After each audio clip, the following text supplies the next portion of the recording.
Welcome in, listeners. We are so happy to have you here, whether you are the actors, explorers, instigators, slayers, storytellers, or watchers of the table. We welcome all to the Cloaks and Capes podcast. I'm your host, Robbie Landis, and I'd say I'm probably most strongly a storyteller, being a DM myself, but dip pretty heavily into instigator territory as well. Now, normally this is where I'd introduce my co-host, but Callie has had some electrical issues at home, and as of recording this, currently has no power. So it's just me and our two guests, who I'm sure will have no trouble keeping this episode entertaining and educational. So welcome to the Cloaks and Capes, Kim and Tanlynn, two of the 5 famous GMs in a trench coat. We left our trench coat at home. We couldn't whip it out for you guys. Sorry. But we're very excited to be here. We're excited to have you here. So the first thing that I need to address is the slamming that our listeners no doubt hear in the background. Lloyd is going to do his best to take that out, but today of all days, for some reason, there are people literally 3 feet from me outside of my window doing some sort of construction or repair. So my apologies to all of you. Oh my gosh. As we were getting ready to record the episode and doing the pre-show prep, they were down a few windows, and literally as we started, they're like, we need to work on this one right here. My life, frick. So speaking of player archetypes, I always like to get a little bit to know, our guests a little bit based on whatever it is that I decide to randomly throw into the introduction. What would you two say your player archetype is?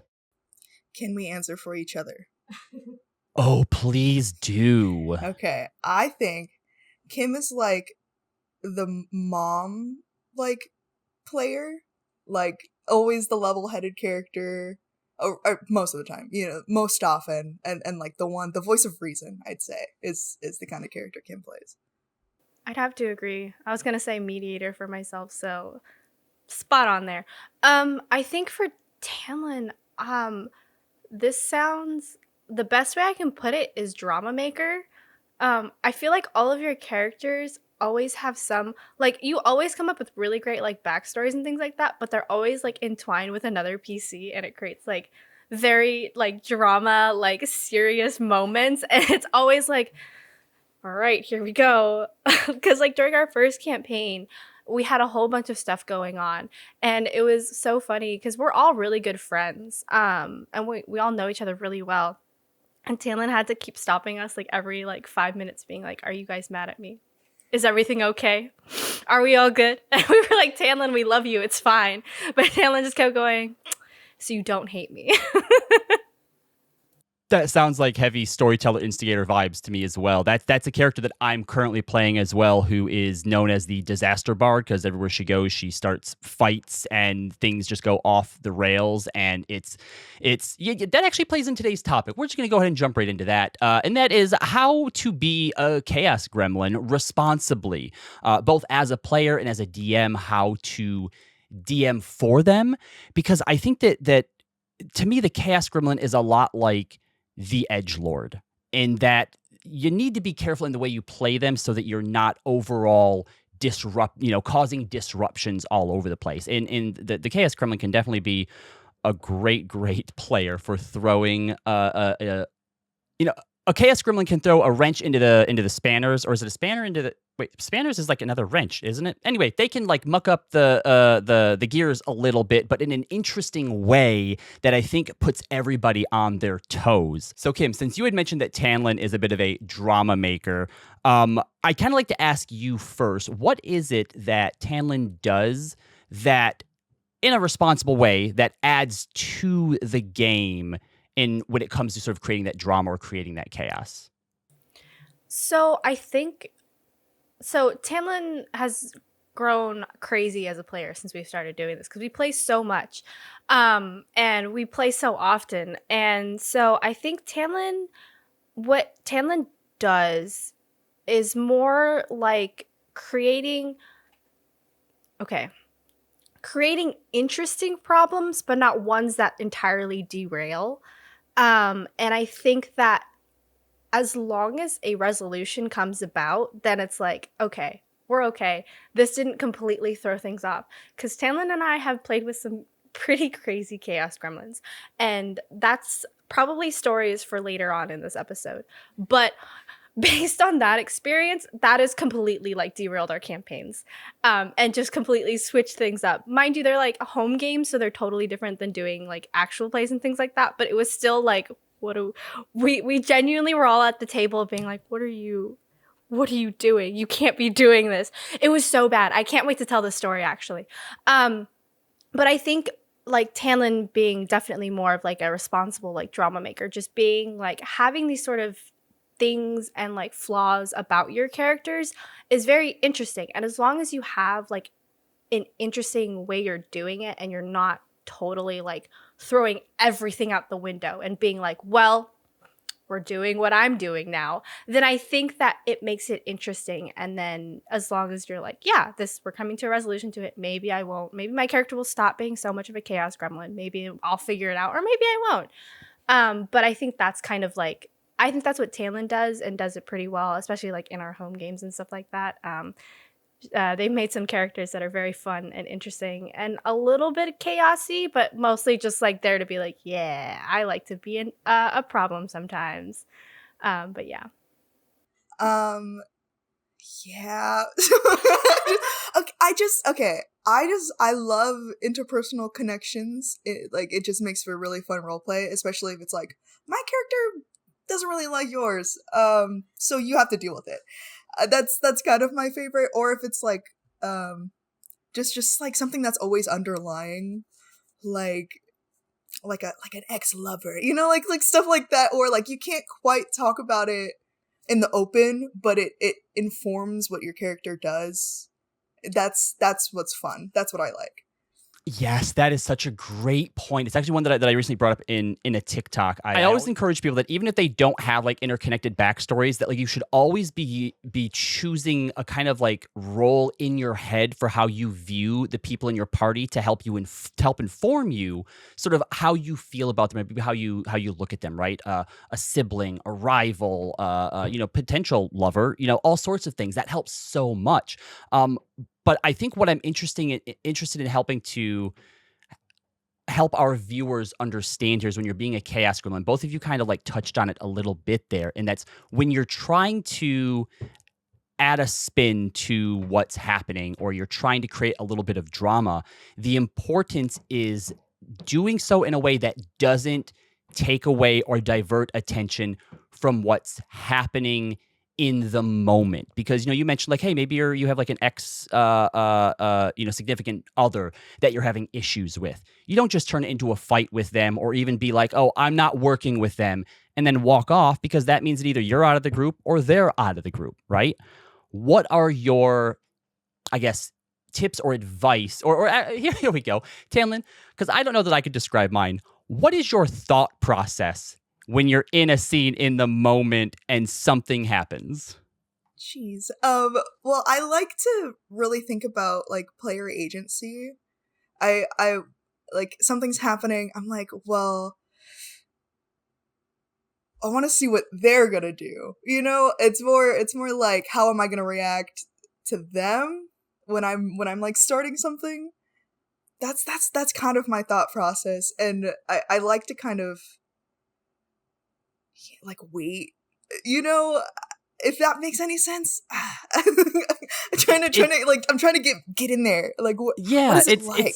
It's a hard thing to describe, because as I've been playing my bard, who definitely throws a lot of people for a loop, even I have no idea what's about to happen or like what that good moment is, to start something until it happens.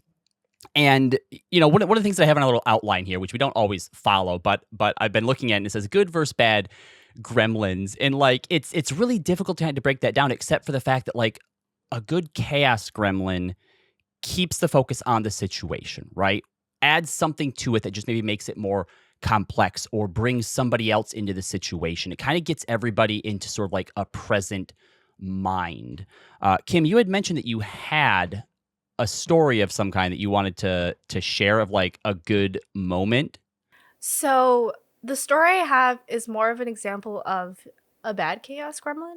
However, I'll start with Yeah, with that's a good good too. one Yeah. as well, because I think something that I loved is being in the space. You meet a lot of different people, and there's so many of us, and we all play and do things on other channels and stuff too. But one of our good friends in the space, Grant from Game Master Monday, does a lot of casting stuff, and told me specifically that one of the reasons why he loves Adam is because he's a player who takes big swings. And I think that that's kind of like not entirely falls in line with the Chaos Gremlin stuff, but like if you take big swings and also are like again mindful of your other players at the table, I think that that's really important and a really good like example of it. I think one of our biggest like examples of that on podcast would pretty much just be like our entire first season. Mind you, we were trying to figure things out at that time too. So she has a little bit of a learning curve, and you can hear it's really funny because sometimes I listen back to certain things doing like other audio editing stuff, and I have to like pull from stuff, and I will listen back to us in our first campaign, and I'm like, who are these people? What are you guys doing? Like, it's so funny to hear the difference between us then and us now. But one big thing that we did in our first season was the sort of complicated, like interpersonal, like deeply interpersonal relationships in that season. And there was a really big moment in that season. I can't remember when exactly it comes. It might come around halfway, where Tanlyn's character and Adam's character almost get into PvP. And it was a whole thing that like was bubbling up throughout the entire season so far, because they were on like the opposite ends of like the moral structure for that season. And it became a whole like thing. And it was really fun to watch as a player, just watch those two go at it. And it was like the small like quips and things that they would make at each other. And then it all of a sudden came to this really big like climactic moment where like in the game, Talon's character was gonna, I was like, this, because we had a side note, we had a point in which we had to re-record certain things, and so I'm like, is this canon or not canon in my brain? But there was a point in which Tanlyn almost killed Adam's character because Adam's character was on a boat that had, how it worked in that world is that they had boats and they had like little balloons that kept them up, and Tanlyn's character almost shot down that balloon and killed Adam's character on the boat. Ultimately decided not to, but that became like a whole thing between those two. And then it was really cool because they ended up bringing like myself and Jesse into it, and it became a whole thing for all of us, and it became like a really big like dramatic confrontation scene on the boat where like those two almost got into a fist fight, and my character had to like break it up, and we had a whole thing diffusing the situation afterwards.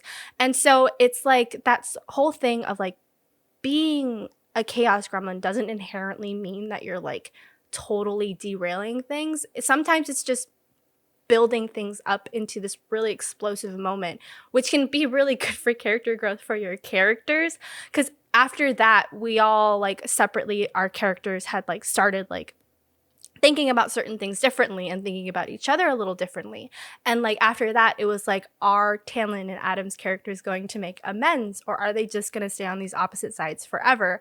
And so that was a really like fun thing for us to play with. And that's when Tanlyn was like, do you guys hate me? Are you mad at me? Be honest. I have two important thoughts to that. The first is, and I blame Callie for this, and I'm glad that she's not here today because otherwise she would be smiling so wide. Every time that you were telling that story and you talked about, they were about to or try to kill you, my mind was like, kiss. And then you're like, they were going to make, and I'm like, make out. I'm like, what? Stop. No, that's not, Callie, that's on you. The second thing is, it comes right back down to being a Chaos Gremlin is putting a new hurdle in this situation to deal with, but it doesn't change the situation. One of the best moments from my campaign with Mia is there was an NPC that I had who was kind of like will she be an enemy? Will she be our ally? And, they were trying to like chase after her, stop her from doing an assassination. And she actually managed to set up and get her to agree to come meet her because they were both changelings. And another character had a dream, a shared memory of this assassin in an intimate moment with another NPC. And so Mia thought it would be a good idea because they also knew that this NPC, this ex-lover, was not alive anymore. So Mia, having forgot that detail, thought it would be a good idea as a changeling to take on the form of this ex-lover when the NPC showed up, having forgotten that she was dead. And that was one of those moments where I, as a GM, was like, I need just a second to get into a different headspace for this. I love that. I love just like, so this is just a thing. Just, that's my favorite thing, playing like a character that likes a little drama. Just, I'm doing this. You know what? I think that's another good trait, I think, of how you can put your talents of a Chaos Gremlin to use. Is it's not always just about like jumping into a scene and making it about you, right? Like sometimes being a Chaos Gremlin is just adding in some little thing that you can then step back away from. Sometimes it's mechanical. Sometimes you hit a wild magic surge that is fireball, and it hits every single creature on the map except for the one bad guy. And you start a fight against a monster hunter with half of the party down and everybody else under 20 HP. Sometimes that happens. Mia, if you're listening to this. Oh, man. That's rough. So what about when it comes to GMing for Chaos Gremlins? What kind of advice or tips or just thoughts on this do you have? Let's start with if you have a good Chaos Gremlin. We'll on the back end we'll talk about what do you do if you have someone at your table who's more of a distraction and is maybe hindering the game more often than not, because I have some stories on that too. What are your thoughts though on GMing for somebody who tends to like to spin things up quite a bit? So here's the thing.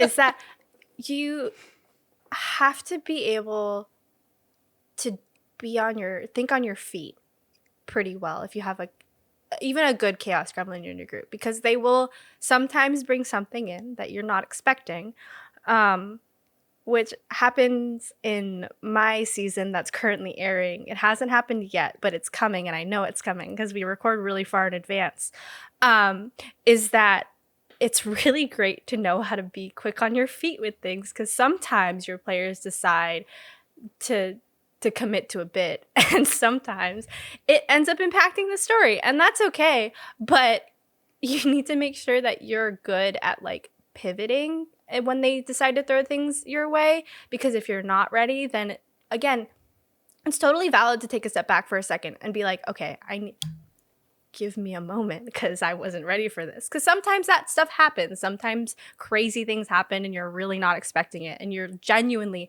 standing there like, no, I don't know what I'm going to do next. Sometimes that's okay. But also if it's a long session or like this happens early on in a session, you have to be able to be like, okay, well, I had notes. Now I kind of have to like follow them a little more loosely than I do. And I think because of that, me personally as a GM, I am a chronic last minute prepper. That's just how my brain works. Same. My brain, I know I have to prep. I won't prep until the day before. That's just how my brain works. I've accepted it at this point. It's when we do our best prep, to be honest. Yeah, honestly, thinking on your toes for sure. But I always have, like, for me personally, I have my notes as more of like a general, like, large structure of like, okay, well, this is what this like NPC, or this is what's kind of going on in the background. I'm letting you guys just kind of hang out and do what you're doing. We'll see if what they're doing affects what you're doing. Maybe it might, maybe it not. Maybe you come into it a little later into the story. So that's kind of helped me a little bit be able to be on my toes a little bit better, and to sort of like not necessarily hardcore plan for what's going on in a session, but sort of have like a rough outline, because then when a player throws something crazy at me, I'm not like, no, I had a whole thing and you were supposed to do a whole mission. And then I'm like, I don't know what I'm supposed to do for the rest of the session.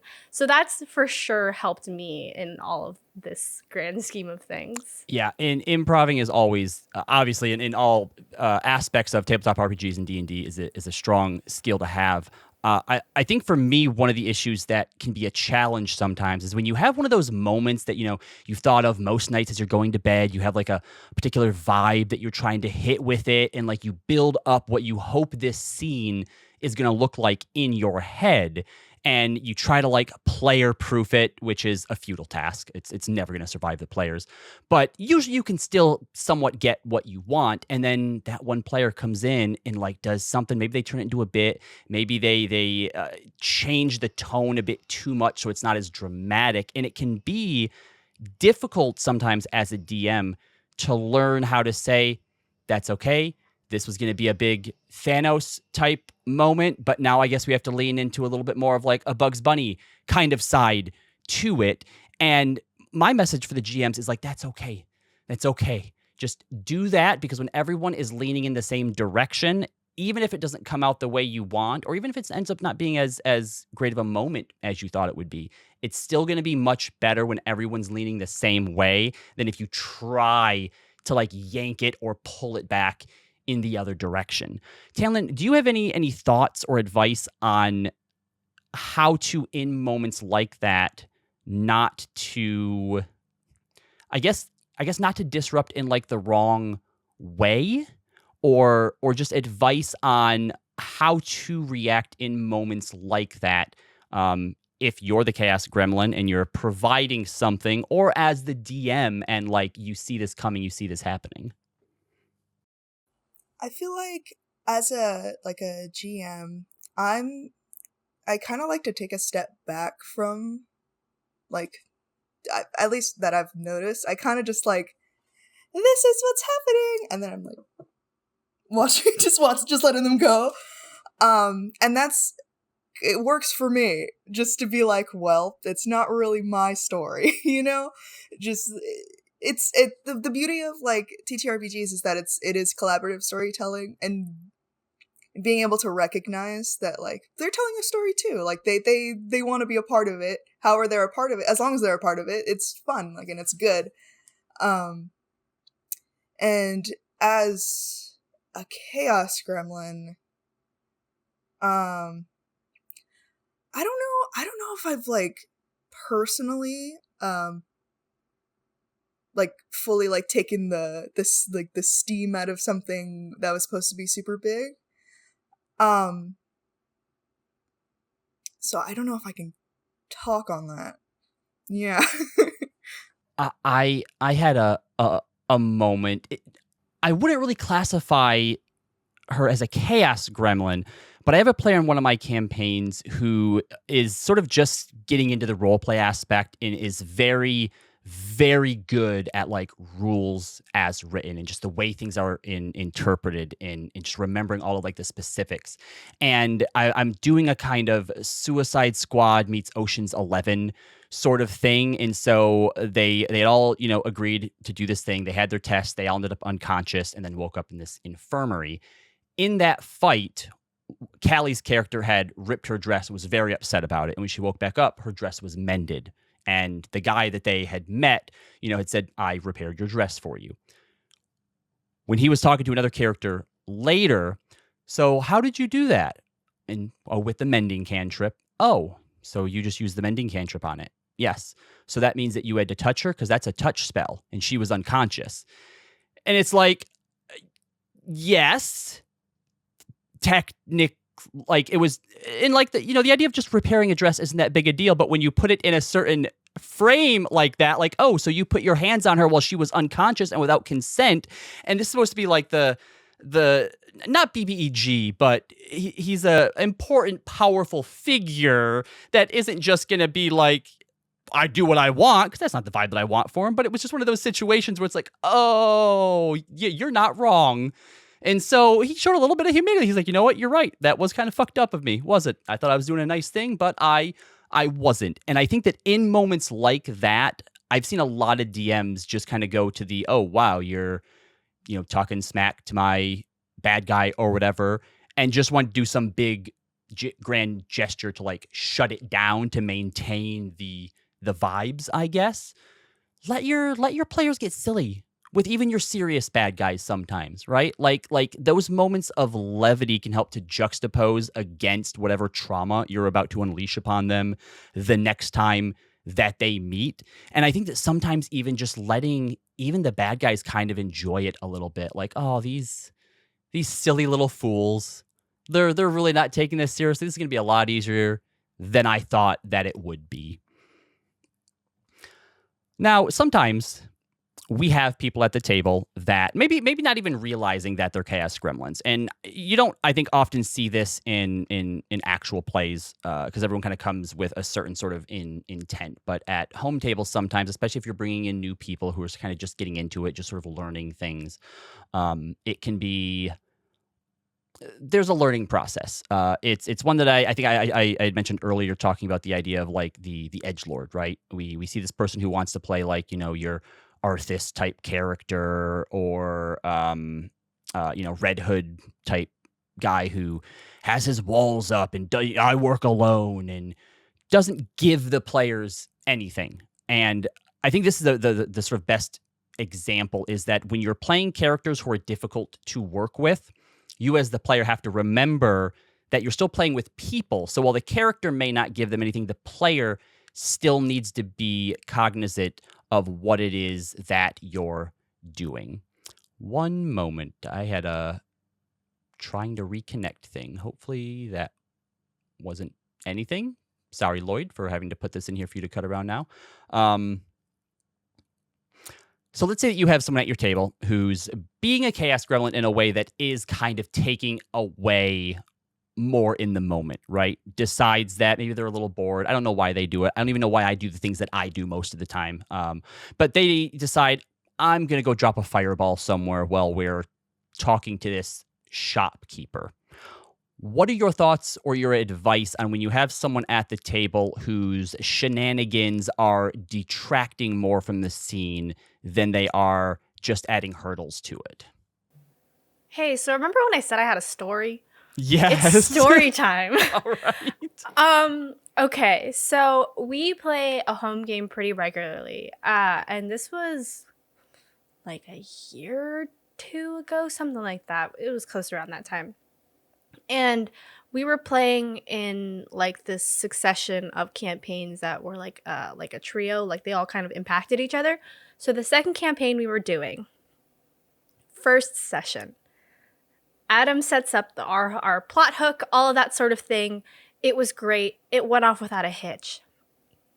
One of our players at the table said, I'm going to go back there. We all looked at him and said, are you sure about that? Because, like, there's guards and stuff swarming. Like, we killed a guy on accident. Like, are you sure you want to go back there? And he was like, yeah, no, I'm going to go back there. None of us went with him because, again, the whole intent of that encounter was for us to get out of there because there was some other, like, stuff going on, like the intrigue, the plot hook, all that sort of thing. They were like, I'm going to go back there. He sounds like he has a plan. Did he? You would think that. Here comes the kicker. Had zero plan. Got arrested. Because he admitted that he had seen who killed the person who died on the encounter. Got arrested. The rest of us had already gone off into like a little safe house thing so we could get out of town. We were trying to get out of Dodge because that was the whole thing that happened was bad. He's in the guard like tower thing in a cell. Decides, I'm gonna break out. Rolls so bad that he has to pivot. And I don't remember exactly what it was exactly, but goes into the evidence room to find, he was an artificer. He had a little bird, was trying to find his little bird. In the evidence room, finds this like orb thing, decides, I have a bomb. We're all sitting at the table going, bro, what are you doing? You cannot be doing this right now. Goes, I have a bomb. in a room full of guards. We were like, oh my God. And then like by some grace of the dice, he somehow manages to like get out of that situation. There was like Adam was trying really hard to be nice and not like take this person's character out. Session one. Oh, wow. Yeah, of course. No, it has to be. It has and to be. was like trying to get him out. Adam had an NPC that was like, hey, like there's this way you can go out. You can go out this way. I can't remember what exactly he decided to do. And the NPC had a way for him to leave without having any like guards or stuff watching. He decides to go the other way. He starts flying in the air. A guard sees him. Shoots a firebolt at him. Mind you, this player character was rather low health. Getting hit by a firebolt and falling from as high as he would have died. And again, by some sort of grace of the dice, missed him. He flew off. That was a whole thing. That was our precursor for the campaign. And it was just absolute chaos from that moment on. Because it was like, Adam truly was like, yeah, I should have taken the character out, but I felt really bad because it was session one. And I was like, listen, I get it. It was session one. It feels bad to take a character out session one. But he was like, it was so bad. And it was like this whole thing throughout the campaign, because we were like on the run from what happened there. And decides at one point we were on the run, decides to send a letter back to his old job being like, and so we're on the run and this is where we're going to be. And this was a few sessions later and we were like, and guards were at the station obviously trailing us and we were like, now why would they do that?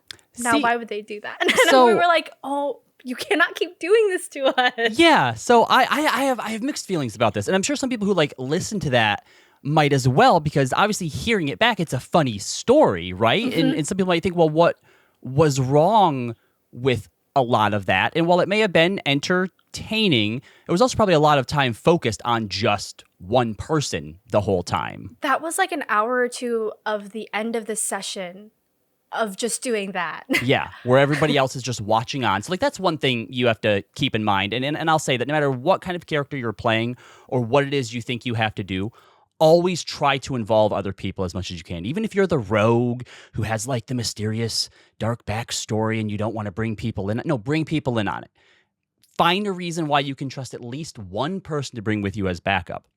But I will say, I am going to give him credit, whether it was on purpose or not, this is the way that they were thinking, about the sending a letter back home, mentioning stuff. That is a great way to give a little extra something to your DM to maybe later on, oh, they've caught up with you because of this letter, and then you get to play that up for everybody else. And honestly, if the DM doesn't want it to be that big of a deal, you know, the guards don't find the letter or they aren't told about it, and so it's not really that big a deal. So I think those are two like good examples of you know, both a sort of good and maybe a not so good Chaos Gremlin sort of thing.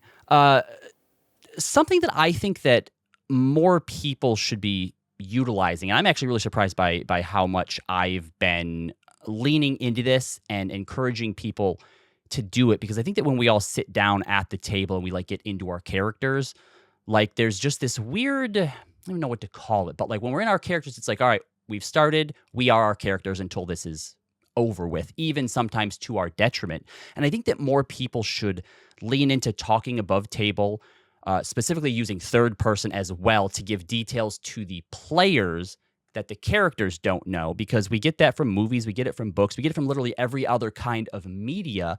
And I think it's part of enjoying the story is knowing things that our characters maybe don't know. And I feel like in this particular moment, like at some point I had been like, look, man, you need to take this way out, all right? We've been focused on you for a minute. The fact that you've rolled as well as you have and that you're still around is a miracle. Go with this person, or you may need to make a new character for next session. Tanlynn, do you have anything? Were you in this this campaign as well. So what was Yeah. going through your mind, like when you watch this unfold? What's going through your mind? So the beauty of this is that I wanted to play a bit. Am I allowed to cuss on here? Hell yes. Okay, I wanted to be a bitchy teenage girl. Like I wanted to bring the chaos in that way because I love like dramatics and and then this happened and I was like, well, I have to be normal now. That was my takeaway. I was like, great, now we have this crash out. I can't do anything. Right. Your choice is to go bigger than that or like make a pivot. Or just like, I'm just a normal teenage girl who may be a little mean sometimes. And that's it. Because we already have this guy to deal with. So this happened and it kind of divided our team. Half of us wanted to just like leave him behind. And the other half of us were like, no, like we made it this far. Which wasn't that far at all, honestly. It was the beginning of this. Like it was the beginning of the campaign. Oh my god, it was that. That's the other big challenge of finding ways to be the Chaos Gremlin effectively. I think probably for me, the biggest difference between the good Chaos Gremlin and the bad Chaos Gremlin is whatever it is that you're doing. If the other characters look at you and think, why would we keep you around? You're not being a good Chaos Gremlin, right? And a lot of people will be like, it's what my character would do. That is not an excuse. If anyone ever drops that line on me, I'd be like, why? It can't just be what your character would do. Why would your character go back to the scene of the crime and say, I know who did this? If you can't give me a reason, it's not what your character would do. Did he have a reason? So there was this problem that he had specifically was that he wouldn't pay attention when other people. He's our bro. We love this guy. Yeah. He would play D&D to hang out with us, not to like play D&D. And so like he wouldn't really pay attention to like when we were doing things, and then would get caught up in a situation like that because Adam's a GM that likes to bring consequences to things. Yeah. And I think during like when he was like talking, he went back to the scene of the crime for no reason and like just slipped up a bunch because he as player didn't really know what happened, and then got taken in and then couldn't remember what we looked like, how we described our characters, and then it just became like a whole thing, and just from that it just like spiraled. And I think that like goes into like a bad Chaos Gremlin is one that isn't a part of the story like to begin with. Yeah. And look, some tables that's fine. Like some people do just get together because they just like to. It's like when certain people play Skyrim. Some people play it for the story, and some people play it to collect all the cheese wheels in the game, right? And throw people off of buildings and stuff like that. So like it's fine so long as you know the table that you're at. You know, we had a similar situation where we had a wild magic sorcerer in our group who would always have these sort of wild ideas, and there was always this rift between the players where they were having trouble justifying why do we still keep you around when you're always endangering us. And this player, I think this was his first campaign, and so he had a hard time reconciling the idea of, well, this is how I made my character and this is his alignment, and couldn't really latch onto this idea that like your character can change over the course of the game. Like they can at some point realize like, you know what, I have been being really reckless. I should start being more conscious of that and like talking to other people about the plans or, you know, getting feedback and things like that, right? So it really comes down to that sort of idea that, you know, I'd mentioned Mia dropping a fireball on everybody with wild magic. Like that wasn't her fault, you know, and she was able to blame it on like the card box she had. She was a genie warlock. And so she's like, oh, sometimes it just kind of goes off and it gets crazy. And eventually she got better at those things, then had the opposite problem of like, I'm the Chaos Gremlin, but now that I've gotten better, how do I cause chaos without seeming like a dick? And you definitely have to sort of find and pick and choose your moments a little bit. But ultimately, when you're doing these, you have to keep in mind as the player, why would they still want my character to be around, you know? And with my bard, she's broken. She's had a hard life. And so she's always sort of showing those little moments of even though she can like act like a bit. She still tries to be nice when she can. It's awkward because she's not great at it, but it's enough for the other players and characters to be like, oh, she's trying. Maybe there's something there. Any final advice or favorite stories that involve Chaos Gremlins that you might want to share with our audience? Yeah, if you see something shiny, don't pick it up and go, it's a bomb. In a room full of policemen. I think that's a good takeaway. I think that's a good one. I think... Okay, he was trying to find an out because he was surrounded. I'll give him that, all right? He was frantic. he was a bird in a cage. He was literally playing a bird. So... Honestly, it was fun. Like, after the fact, we were like, that was silly. But... Yeah, that's not a bad plan either. Like, if you're surrounded and you can convince them all that it's a bomb, like that's not a terrible way to try to go. He almost did it. Yeah. Kim, any final thoughts? Yeah, great point, Tanlynn. If you see something shiny, don't say it's a bomb. You could go literally any other route. And also, yeah, just it's really great to keep in mind that you have a whole other party with you. And sometimes it's okay to check in with them being like, am I being too much? That's a thing you can do because we share a table together, Like, I feel like sometimes we get so absorbed in like the role play and the character of it all. But sometimes if you as a player start being like, okay, am I being too much? It's okay to go above table and be like, hey, how are we all feeling about this? I could knock it off. Like, it's really important to check in with the other people at your table because, again, you all share a table together. And ultimately, that's the thing at the end of the day.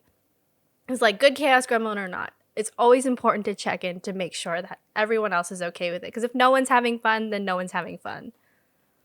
I think that is a perfect note to end on as we go into our final segment of the show. And before we get there, I forgot, because of all the pounding and smashing in the background at the top of the show, so something that we started doing on this show here is the whole sort of big thing that we do at Cloaks and Capes that started the whole thing is we create magic items. We create one magic item a day that we put out on our Patreon and then out on like Tumblr and Threads and like Blue Sky and stuff like that. We're by the time this is out, we're over 950. And so as like a little thank you to our guests, I've started creating items that are inspired by them. Now, obviously going into this, I didn't know a whole lot about the two of you, so I haven't made you like your specific own ones just yet, but I will. So this is for all of you over at 5GMs in a trench coat. This is a wondrous item. It's rare. It is called the Extra Dimensional Trench Coat. So just while wearing it, you get a +3 bonus to stealth checks. But the big sort of standout thing is it has an ability called 5 Adventurers in a Trench Coat. You can take a magic action to cause up to 5 willing creatures within 10 feet of you to vanish and enter into a pocket dimension within the trench coat. Now, someone always has to be wearing the trench coat or you get sent out of it. But essentially, it's a 20-foot square space. You get to decide what it looks like. It's a little like hangout in there that once one creature goes in, you have an hour, and you can basically use it like it's a short rest. So like if everybody else needs to take a short rest and at least one person's willing to stay out, everybody else jumps into the trench coat, and then you just kind of mill about, make stealth checks if you're on the run from something, or, you told everyone you have a bomb or whatever. And you just get to remain in there, have a little short rest. You can feed the 5 creatures 1 meal, and that can be used once a day, basically. So the Extra Dimensional Trench Coat is for all of you. Stop. That's so cute. I love that. You were saying that, and I was like, I hope it's a trench coat. I really hope it's a trench coat. It had to be, right? All right, so the other thing that we like to do at the end of our episodes here is we play Am I the Asshole in Character Edition. So we've had some people submit stories that happened in the campaigns in character, so you don't have to worry about, being truthful about what's going on here. And we just tell them, like, yeah, you're the asshole, or no, you're not the asshole. So our first one, am I the asshole for accidentally / on purpose turning my daughter into the bringer of Ragnarok in an attempt to save her life? When our adventure started, my then girlfriend Winter and I thought we were normal adventurers. Over time, we discovered she was actually the princess of the Winter Court, and I was the daughter of a goddess. We also adopted our daughter, Spring, who was cursed by a vindictive genie to serve as a genie herself until she granted the truest desire of someone's heart. In pursuit of this, she had banished someone from the plane to their home, but lost concentration on the spell before it was permanent, accidentally crushed someone who wished for endless wealth beyond a pile of gold, and other misadventures that would naturally rise from an 8-year-old attempting to grant wishes. So finally, Spring had inadvertently granted my mother's truest desire to see her family together again, which broke the curse. Unfortunately, as I mentioned earlier, the genie was vindictive and had engineered it so her heart would fail within months of her curse being broken. Around the same time, we discovered that I was the princess of the Summer Court and that a wedding between myself and Winter would cause us both to become the queens of our courts and our daughter to inherit the power of both courts, thus making her the bringer of Ragnarok, which also needed to happen to renew the world by breaking a curse that was placed upon it by the Lord of the Land. Unfortunately, we incorrectly assumed that our daughter would grow into this power as we had our own, and we were wrong. Within moments of myself and Winter completing our vows, Spring was encased in an egg of summer fire and winter ice, emerging the next day as a teenaged bringer of Ragnarok. She was understandably upset about having the power to damn an entire planet to the abyss, on top of inheriting the knowledge that the prior bringer committed suicide from grief, which, to be clear, we did not know at that point. So, am I the asshole for turning Spring into the bringer of Ragnarok to try to save her life and also our world? Summer Queen in crisis. That's a lot. Okay, so it was lesbians, right? Lesbians? Mm-hmm. Not the asshole. Not the Just asshole. Yeah. Automatic immunity. Yeah, immunity, yeah. Well, also, like, you didn't know a lot of this. Like, your happens. intentions here were just to save your daughter. Yeah. I mean, So no.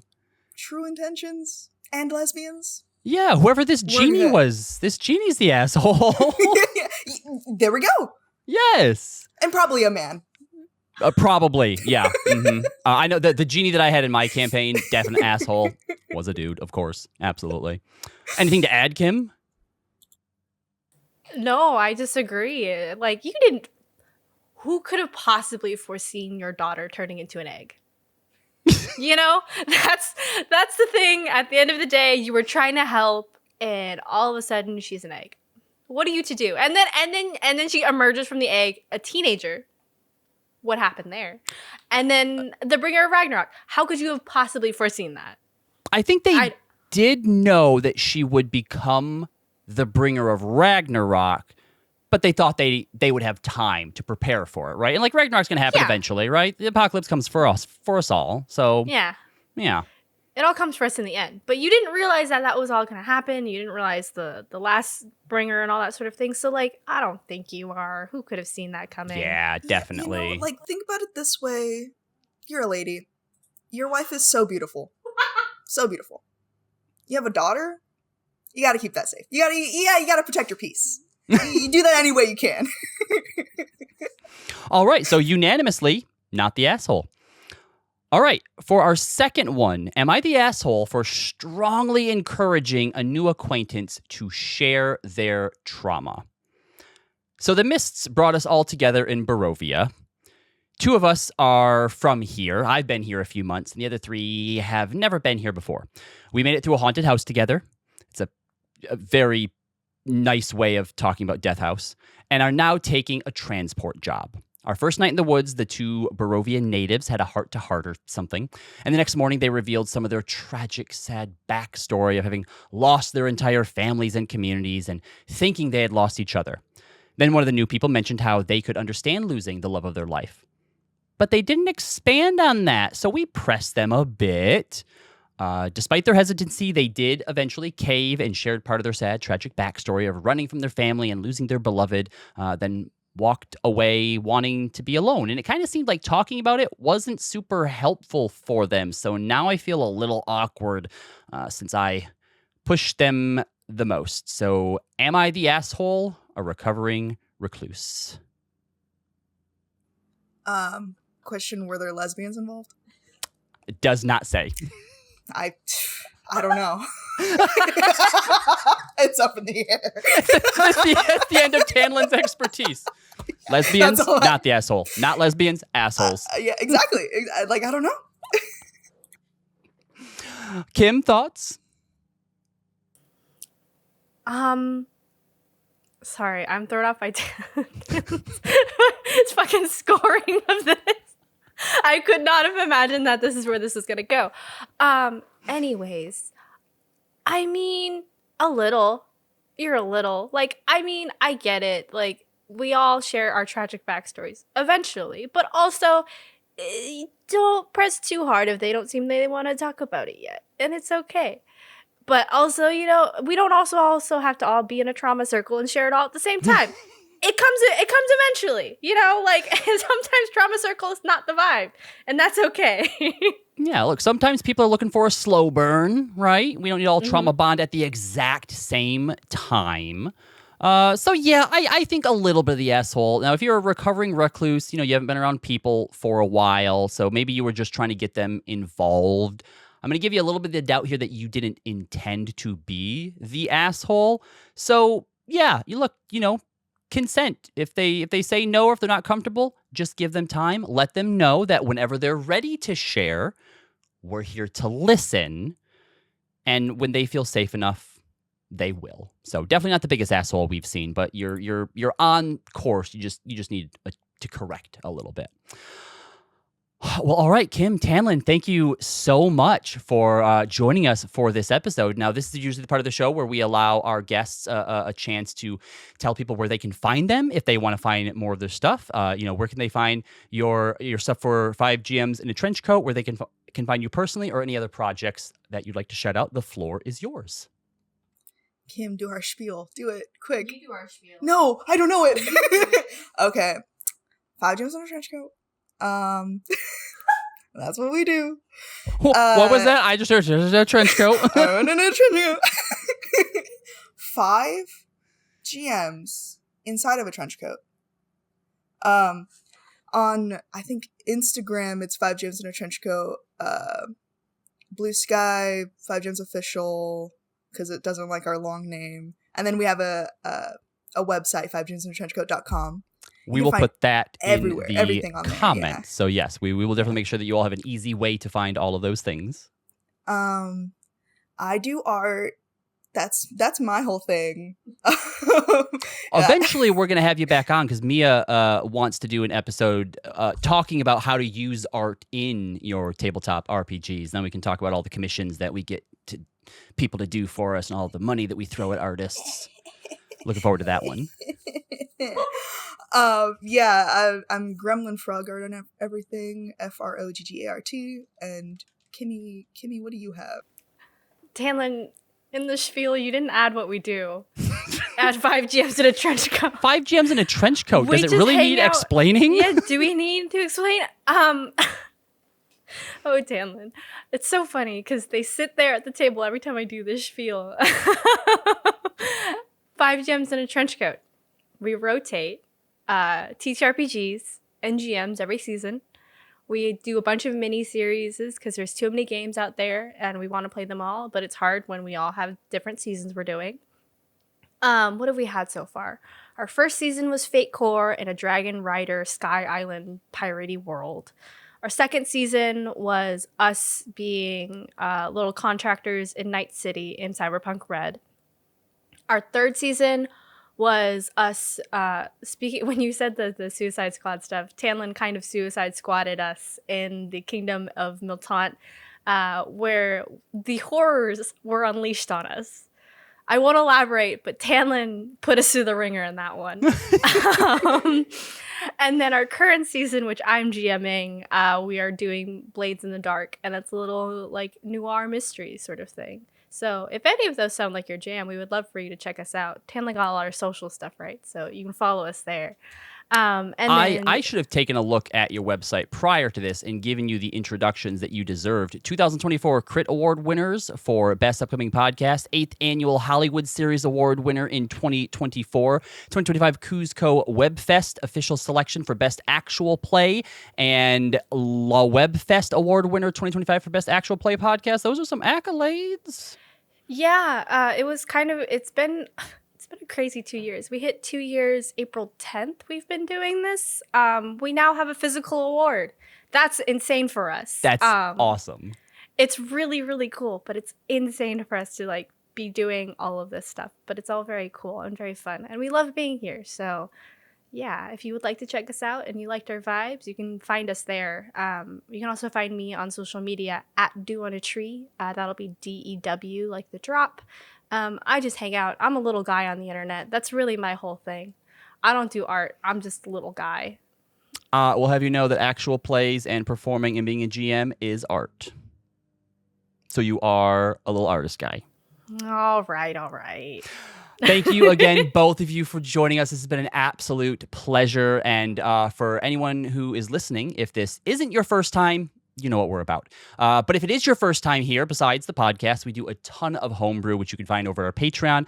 Currently includes 950 plus magic items, 14 subclasses now, 2 species, the most recent being, not a species, but a subclass, being our Aura Thief. So if you ever wanted to be a thief that could steal literal magic out of items or off of other people, go check it out because it's pretty cool and maybe a little bit overpowered. I don't know. We haven't figured that out yet.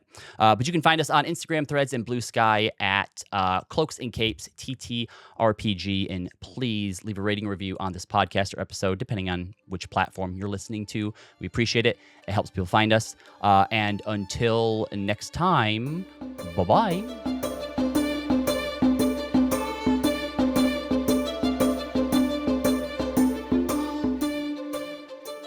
The Cloaks and Capes podcast is created by the support of its listeners and generous Patreon donors. Special thanks to our myth makers and legends, Heartslot, Dolvik, Celtic Crow, Dark Flux, Chili, Gamergal, Tater Thoughts, and Capelli. Views and opinions expressed in this program are solely those of its hosts. Editing and production by Aaron Pillen and music provided by Aidan Hageland. If you want to support the Cloaks and Capes podcast, check out our Patreon over at patreon.com/Cloaks and Capes. And check us out on Threads and Instagram at Cloaks and Capes TTRPG and on Blue Sky at Cloaks and Capes.